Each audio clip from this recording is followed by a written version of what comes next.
a big part of what made this record so epic was the video. And here's where Flavor Flav is important. Flav's dancing in the video. He's getting down. He's boogieing. He's letting you know, like Flav kind of, Flavor Flav was important to Public Enemy because he made what they were doing just lighthearted enough to be a little bit more accessible. It's like you need Flav dancing in the video. Like, you know what I mean? Like, you need him kind of like bringing the tone down a little bit because it makes it easier to swallow when you see Flav have a good time, or when you see Flav jump in and be like, yeah, fuck him and John Wayne. Like, that does something to the people. You know what I'm saying? Like that's the most famous part of the song. Right. It's the only part of the song that Flav is on. Right. Yeah. Let's get this party started. Right. I mean, that's a line that is taken. Like, this is a great explanation, because like I was familiar with the song, like just the hook, basically. Like I could sing like the fight the power, whatever. And like I'd heard the music and like whatever. And the line, let's get this party started right, has been taken out of context all kinds of ways. And I didn't register until like the last couple weeks, honestly, that that line comes as part of the Elvis was a hero to most, but he never meant to me. Like that's that it comes as part of that. And when he's saying let's get this party right. I mean, let's get this party started, right? I mean, Andrew, what he's saying in the literal sense is let's start contextualizing things on a fair and balanced and appropriate scale. Right. So when he's talking about Elvis, he's really talking about what Elvis took from Black culture. Right. And when you don't acknowledge that he took from Black culture, it makes me say, F you. Right. And exactly, he did. Like,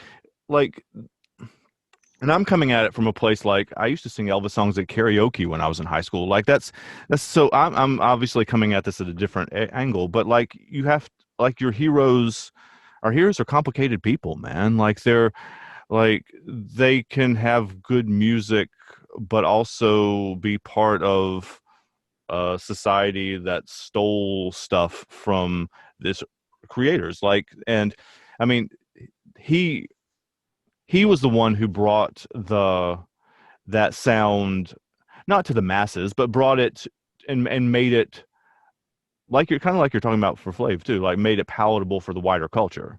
Like, so, well, you want to know it? You struck a chord with me when you even brought up singing Elvis songs. So I'm going to tell you a moment how Public Enemy and Elvis have impacted my life because of what Flav said on Public Enemy's Fight the Power. And you have to understand, when Fight the Power is coming out, I'm like 8 or 9 years old. Right. You know? So I'm hearing my older cousins play these records and play this music and stuff. And so, you know, when he's talking about Elvis was a hero to most, but he never, like when he's saying that, you have to understand, I didn't really know who Elvis was. And so my take on Elvis, well, that was my take on Elvis at 9, 10 years old. And it was always that way. Let me tell you what happened to me one day when I was in high school, Andrew. It was a Sunday morning. I was sitting down with my mom in the living room of our apartment. And an Elvis movie came on TBS. It was like some like corny little Hawaiian Elvis movie. And I was like, oh my God. I was like, cut this off. My mom was like, what are you doing? I love Elvis. I was like, oh my God. I was like, no, Mom. I'm like, what are you doing? But the contextualization of it, my mom was a young woman who was born in 1962. And so she falls time-wise right in the pocket of when a young woman would like what Elvis was doing, no matter what the genre he had gotten at that time. Like she doesn't know culture vulture Elvis. She knows like super big rock star Elvis. She like, what are you talking about? He stole from the culture. She doesn't know anything about that because by the time she's hearing him, it's like 1970.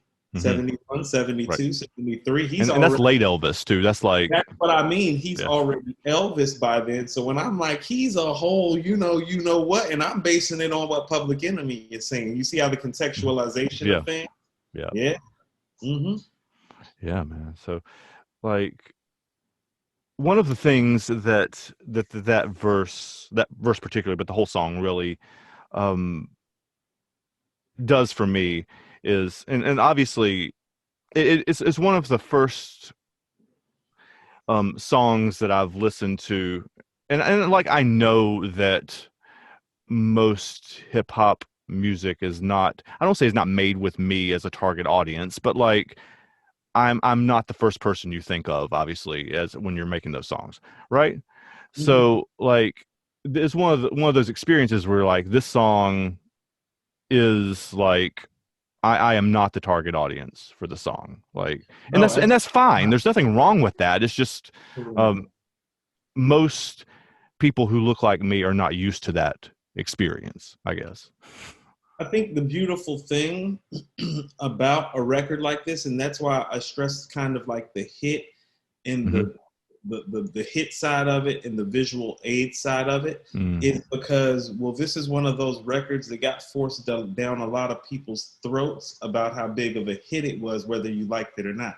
Mm. And it represents hip hop appropriately in that manner because the origins of hip hop is based on inner city angst and how to channel that inner city angst in a non-violent Hmm. fashion and channel it into something good. There's not a song that's more appropriate than Fight the Power if you look at it from that perspective, you Right. know? And then Hmm. if you actually go to the fact that it's like, man, shit is really dope too. Yeah, it is. It's like just on a fundamental, like I guess if we were talking sports, you would call it the eye test. So in music, you would call it the ear test. But the ear test, like it passes the ear test, like you feel like you're listening to something epic and all time great Hmm. too, and Yeah. you are, and it is, and it represents hip hop properly, and it harkens to a lot of things about what our culture could be, and that's why I go to the visual aid because you'll see the masses of black people together. You Hmm. know, I believe that was Harlem, but don't quote me. I believe they were in Harlem when they shot that video. Hey y'all, it looks like you made it to the end of the video. Thanks for hanging out with us. If you like this, there's another video right here that's like the full episode that this clip was pulled from. So if you're interested in what we were talking about, that's there. So go check it out. Like and subscribe, and we'll see you next time.